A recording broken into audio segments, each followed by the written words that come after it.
अस्सलाम वालेकुम dear students, welcome to learning with Mutahir. आज जो हम डिस्कस करने जा रहे हैं जी फिन 621 का जो है ना जीडीपी, ठीक है, स्प्रिंग 2024। अच्छा जी, ये है जी जनरल एक्सेप्टेड अकाउंटिंग प्रिंसिपल्स के ऊपर। बेसिकली जो अकाउंटिंग प्रिंसिपल्स होते हैं ये सेट्स डिफरेंट दो सेट्स के ऊपर जो है ना कंसिस्ट करता है आपके अकाउंटिंग प्रिंसिपल्स के अकाउंटिंग के कॉन्सेप्ट और कन्वेंशंस। अब ये जो काउंटिंग के कॉन्सेप्ट जो कन्वेंशन है बेसिकली इसके अंदर गाइड किया जाता है process of accounting to its objective, ठीक है। अब क्वेश्चन क्या है ज़रा उसको रीड कर लेते हैं। वो क्या कहता है जी, कहता है we have audited in the company financial statement of the company ABC which comprise the balance sheet as on 31st December 2022 and statement of change in equity statement, जो भी आपकी फाइनेंशियल स्टेटमेंट वो सारी बता दी है। कहता है basic for adverse opinion we are unable to express an unqualified opinion in the financial statement ABC company year ended 21 because of the following matters.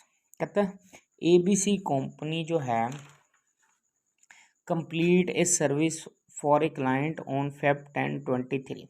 आपने अगले साल की 10/23 को जो है ना वो उनको सर्विसेज पूरी करके देनी है and received the payment of ₹5 lakh in advance on December 3, 2022। The company has added in amount in the revenue of the year 2022। अब इसका मतलब है कि उसने 2023 तक जो है ना अपने क्लाइंट को ये सर्विसेज देनी है, लेकिन उसके पैसे अभी December 3, 2022 को उसने रिसीव कर लिए, तो उसने आज जो है ना उसको रेवेन्यू रिकॉर्ड कर लिया।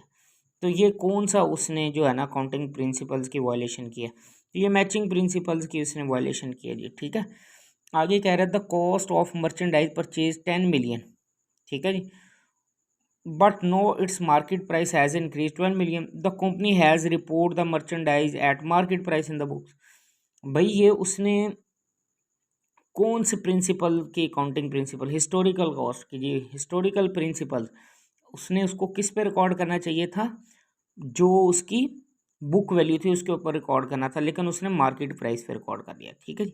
नेक्स्ट कह रहे हैं जी company has related in financial statement of the year 2022 however the company has failed to disclose the crucial information regarding its contingent liability related to the ongoing lawsuits which could penalty have a significant impact of the company financial position and performance, ठीक है जी। उसने एक contingent liability थी उसको disclose नहीं किया, तो पता चल रहा है ये फुल डिस्क्लोजर का जो प्रिंसिपल्स है ना उसको नहीं फॉलो किया। आगे कह रहा है company has paid 3 year subscription fees 8 lakh to a marketing software the company has recorded as 8 रुपये। उसने जो 8 लाख रुपये सब्सक्रिप्शन फीस पे की है जी, ठीक है जी, एक मार्केटिंग सॉफ्टवेयर के एसेट परचेज के, लेकिन उसने उसको एज एन एक्सपेंस रिकॉर्ड कर। ये आपके लिए क्वेश्चन है जी, आप खुद करके बताएं ज़रा कैसे हो सकता है, ठीक है। आपको किसी किस्म का कोई प्रॉब्लम हो, इसकी सोल्यूशन फाइल चाहिए हो तो आपको मिल सकती है, सिर्फ पेड स्टूडेंट्स कांटेक्ट करें।